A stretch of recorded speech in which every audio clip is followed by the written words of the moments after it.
Friends, ইংরেজিতে কথা বলা শিখতে বা লেখা শিখতে গেলে প্রথমেই যে প্রশ্নটি আসে সেটি হচ্ছে কতগুলো ভোকাবুলারি দরকার, জানা দরকার। এই ভোকাবুলারিগুলো কি আমরা জানতে পারি? পারবো? নেটিভদের মতো পারবো? কতগুলো ভোকাবুলারি আছে, অনেক প্রশ্ন কিন্তু এখানে আছে। বা আমরা মনে হয় যে আমরা পারি না, আমরা কথা বলতে পারি না বা লিখতে পারি না আমাদের শর্টেজ অফ ভোকাবুলারির জন্য।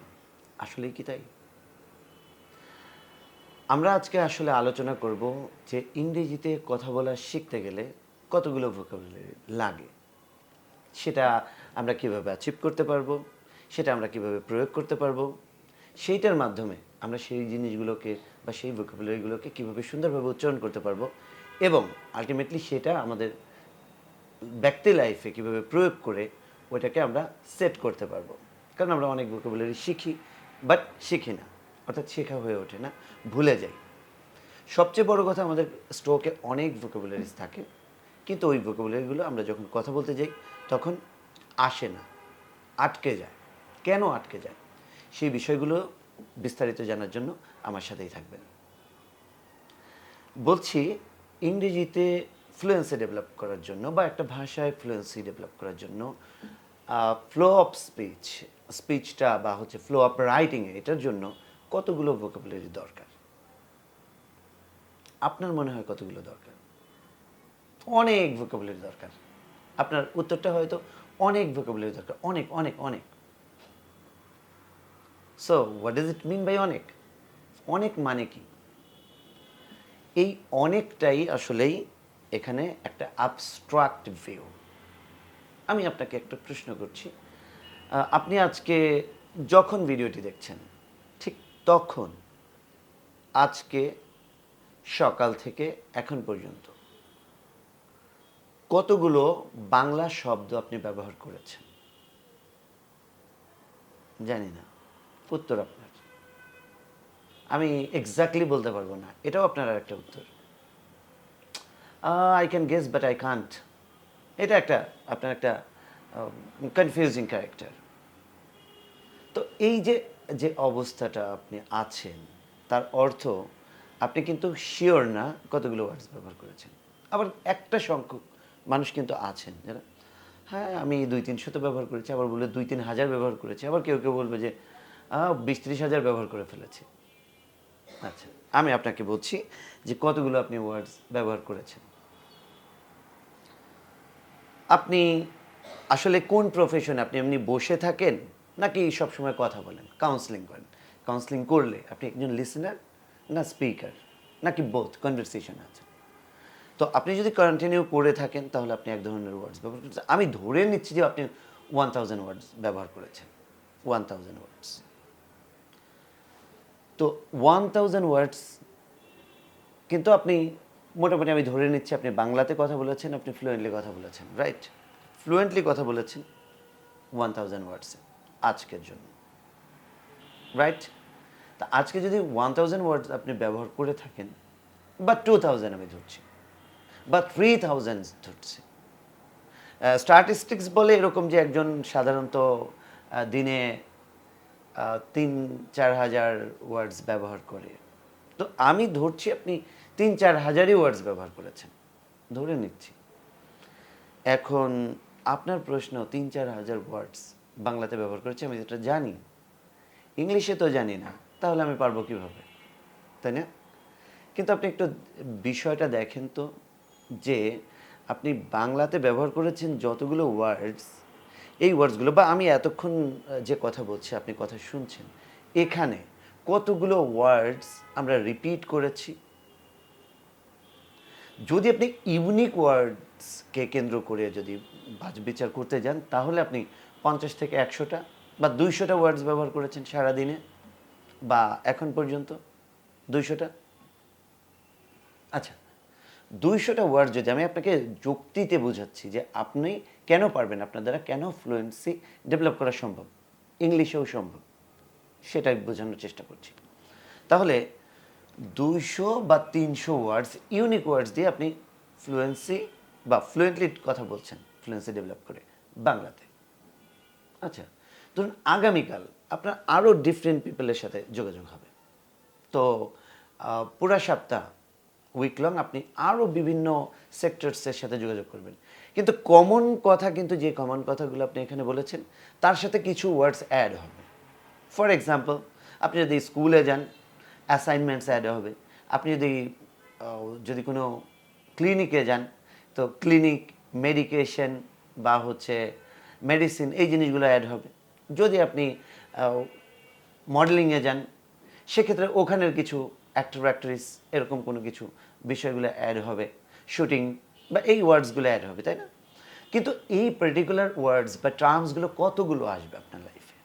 আচ্ছা, আমি উইক লং ধরলাম, আরও 50টা ওয়ার্ডস বা হচ্ছে এটাকে কি বলে, টার্মস আপনার সাথে যোগ হলো। তাহলে 200-এর সাথে যোগ হলো আরও কত? 250। ওকে, অল রাইট। তারপরে আপনি হচ্ছে নেক্সট মান্থস, অর্থাৎ পুরো মাস জুড়ে আপনি কন্টিনিউ করলেন ঠিক এই বিষয়গুলো, অর্থাৎ আপনি কথা কন্টিনিউ করলেন। সেক্ষেত্রে পুরো মাসে আপনি আরও বিভিন্ন জায়গায় গেলেন, আরও বিভিন্ন জায়গায়। সেক্ষেত্রে আপনার যে বিষয়টা হলো, সে আপনি আরও কিছু জিনিস নতুনভাবে ডিসকভার করলেন, আরও নতুন কিছু টার্মস এখানে আসলো। সেক্ষেত্রে আরও 50 ওয়ার্ডস এখানে বা 100 ওয়ার্ডস এখানে যোগ হলো। তাহলে 350, কিন্তু 250 সাথে আরও 100 যদি আসে তাহলে 350 ওয়ার্ডস, বুঝেন কিন্তু।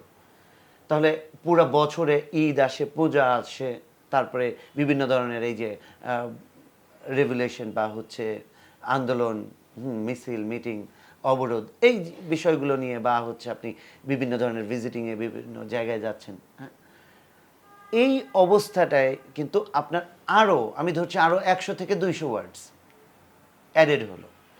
তাহলে পুরা বছরে আপনার ওয়ার্ড সার্কেল কিন্তু 400, 500, 200 থেকে 500-এর ভেতরে কিন্তু রোটেট করছে। ইউনিক ওয়ার্ডস আমি বলছি। এখন ইউনিক ওয়ার্ডস যদি এত কমে আপনি বছর চালাতে পারেন, তাহলে আপনি কেন টেনশন নিচ্ছেন যে আপনি ইংরেজিতে কথা বলার ওয়ার্ডস নাই? ইংলিশে 10 লক্ষ ওয়ার্ডস আছে, বাংলাতেও তাই। আপনি বাংলাতে কতগুলো ওয়ার্ডস জানেন সেটা কি জানেন? বাংলাতে আপনি জানেন সর্বোচ্চ আইনস্টাইন টাইপের ব্রেন হলে আপনি 40 to 50,000 ওয়ার্ডস জানতে পারবেন। আর যদি 10 লক্ষের ভেতর থেকে কিন্তু, আর যদি আপনার নর্মাল মেধা হয় তাহলে অ্যারাউন্ড 27,000 ওয়ার্ডস আপনি জানতে পারেন। এটাই স্ট্যাটিস্টিক্স বলে। তাহলে ইংলিশেও যে নেটিভ স্পিকার সে এতগুলো ওয়ার্ডস জানে, কিন্তু সে ব্যবহার করে আসলে কতগুলো, সেটা হচ্ছে ব্যাপার। তাহলে ব্যবহার একজন নেটিভ স্পিকারও কিন্তু এই 500-700 ওয়ার্ডসের ভেতরে। যদি কেউ প্রফেশনাল থাকে, হাই প্রফেশনাল থাকে, হ্যাঁ, তাহলে তারা আরও কিছু ওয়ার্ডস বেশি ব্যবহার করছে। আমি ধরলাম যে 1000, 2000, 3000। তাহলে আপনি যৌক্তিক ভিত্তিতে কিন্তু বুঝতে পারলেন যে কতগুলো ওয়ার্ডস আপনার দরকার ফ্লুয়েন্সি ডেভেলপ করার জন্য। এখন আপনি আসেন যে ফ্লুয়েন্সি ডেভেলপ করার জন্য, তাহলে এটা কি ইন্টারন্যাশনাল কোনো স্ট্যাটিস্টিক আছে যে কতগুলো ওয়ার্ডস দরকার? ডেফিনেটলি অক্সফোর্ড ইউনিভার্সিটি একটা স্ট্যাটিস্টিক রিভিল করেছে, যেখানে তারা প্রকাশ করেছে যে 3000 ওয়ার্ডস, যেটা ওয়ার্ল্ডের 90% কমিউনিকেশনটাকে কিন্তু কভার করে, অ্যারাউন্ড 90%। আমার হাতে যে বইটি দেখতে পাচ্ছেন এটা ঠিক সেই বইটি যেটা ওয়ার্ল্ডের 90% ওয়ার্ড কভার করবে বা কমিউনিকেশনের জনরাটা কভার করবে। তাহলে আপনি এখন একটু রিল্যাক্সড হয়ে গেলেন। এখন তাহলে মনে হয় এই বইটা খুব কঠিন, তাই না? এটাই মনে হবে, কারণ আপনি নেগেটিভ নেগেটিভ মেন্টালিটির বা হচ্ছে পেসিমিস্টিক ভিউয়ের লোক না।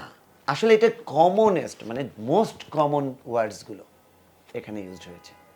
A1, A2, B1, B2 মানে হচ্ছে বেসিক টু ইন্টারমিডিয়েট লেভেল পর্যন্ত আছে।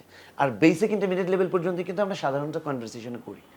আর যারা এক্সপার্ট লেভেলে, তারা কিন্তু সাধারণত কমনলি ইউজড হয় না সেই ওয়ার্ডসগুলো। তার অর্থ আমি এতক্ষণ কথা বললাম, আমি কিন্তু খুব বেশি ইন্টারমিডিয়েট বা হচ্ছে আপার ইন্টারমিডিয়েট লেভেলের কথাগুলো ব্যবহার করেছি সাধারণত। একেবারে এক্সপার্ট লেভেলে ওরকম ব্যবহার করিনি। তার অর্থ আপনি যদি এই স্ট্যান্ডার্ডের কথা বলতে চান, এই বইটা আমার হাতে যেটা দেখতে পাচ্ছেন এটা মোর দ্যান ইনাফ। এখন আপনার একটা প্রশ্ন, এখানে 3000 ওয়ার্ডস আছে, এই 3000 ওয়ার্ডস কি আমার সবগুলোই জানতে হবে? না। এ থেকে আপনি 500-700 যদি জানেন, 1000-ও যদি জানেন, তাও হবে। 1500 যদি জানতে চান তাও হবে। ফ্লুয়েন্টলি কথা বলার জন্য আসলে খুব বেশি ওয়ার্ডস জানা দরকার না। জানার দরকার হচ্ছে টেকনিক, কোনভাবে আপনি জানবেন, কি কি পদ্ধতি ব্যবহার করবেন, আপনি ভুল করবেন কি কিভাবে করবেন, সিনোনিমাইজ কিভাবে করবেন। আমার হাতে যে বইটি দেখতে পাচ্ছেন, এই বইটার একটু বিশেষত্ব বলি। এই বইটাতে হচ্ছে 3000 ওয়ার্ডস আছে। এই ওয়ার্ডস কোনটা কোন category, A1 A2 B1 B2 category আছে, অর্থাৎ বেসিক না ইন্টারমিডিয়েট লেভেল। A1 যদি থাকে, A2 থাকে তাহলে বেসিক লেভেলে, B1 B2 যদি থাকে তাহলে হচ্ছে যে ইন্টারমিডিয়েট লেভেল পর্যন্ত আছে। C1 C2 ক্যাটাগরিগুলো এখানে আনা হয় নাই। এছাড়া এটা 60 লেসেন্সে ভাগ করা আছে, 3000 ওয়ার্ডস অর্থাৎ 60 লেসেন, 50টা করে ওয়ার্ডস আছে এবং 50টা ওয়ার্ড কিন্তু এখানে ফোনেমিক ট্রান্সক্রিপশনসের মাধ্যমে কিন্তু উল্লেখ করা আছে, মানে এটার মানে উচ্চারণটা দেওয়া আছে এখানে।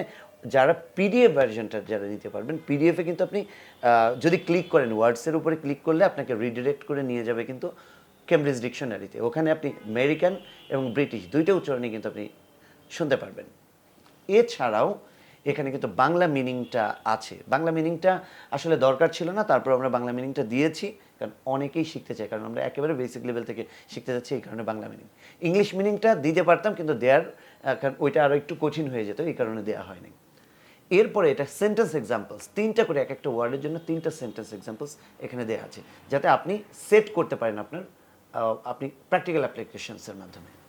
তো আরেকটা বিষয় হলো যে গ্রামার নামক যে ফোবিয়াটা আমাদের একেবারে দুমড়ে মুচড়ে ফেলে, আমরা যে লেভেলেই থাকি, কারণ গ্রামারটা আসলে পৃথিবীর সবার কাছেই কঠিন। আপনি বাংলা গ্রামারেও কঠিন, ইংলিশ গ্রামারেও কঠিন। গ্রামারের উপরে এত বেশি এমফাসিস করার দরকার নাই। লজিক্যাল সেন্সে যেটা হচ্ছে আমরা স্ট্রাকচারালি পড়ি, মজার ব্যাপার এই গ্রামারটা একেবারে একটা রম্য ওয়েতে আপনাকে এখানে সেট করে দেওয়া আছে, অর্থাৎ এখানে 9000 সেন্টেন্স এক্সাম্পলস 3000 ওয়ার্ডসের এগেনস্টে। এই পুরা সেন্টেন্স এক্সাম্পলসগুলো কিন্তু এক একটা গ্রামার দিয়ে সেট করা, অর্থাৎ 60 লেসেন্স 60 টাইপসের গ্রামার কিন্তু এখানে ইনভলভ করা, অর্থাৎ আপনি 150 সেন্টেন্সেস কিন্তু এক একটা ডিফারেন্ট টাইপসের গ্রামারের সাথে যুক্ত থাকবেন, এবং সেটা আপনার অটোমেটিকলি আপনার প্র্যাকটিক্যালি আপনি কিন্তু এটা সেট করতে পারেন। সো যদি ভোকাবুলারি আপনি ডেভেলপ করতে চান তাহলে আপনার অক্সফোর্ড 3000 যে ভোকাবুলারিটি আছে এটা পড়ে ফেলতে পারেন। আপনি অবশ্যই ভয় পাবেন না, যেটা হচ্ছে যে আমার সব ভোকাবুলারি জানা দরকার। আপনি যদি মিরপুরের বাদাম বিক্রেতার দেখে থাকেন বা আরও অনেক ছোট বাচ্চাদের দেখে থাকেন, তাদের ওয়ার্ড স্টক কিন্তু একেবারেই লিমিটেড, তারা কিন্তু পারছে, তার মানে আপনিও পারবেন। সো ফ্লুয়েন্সি ডেভেলপ করার জন্য যদি ভোকাবুলারি নামক যন্ত্রটি আপনার জন্য অবস্ট্যাকল হয়, তাহলে এইটা এখন থেকেই মাথা থেকে একেবারে দূরে ফেলে দেন। Start your journey straight away. Wish all the best.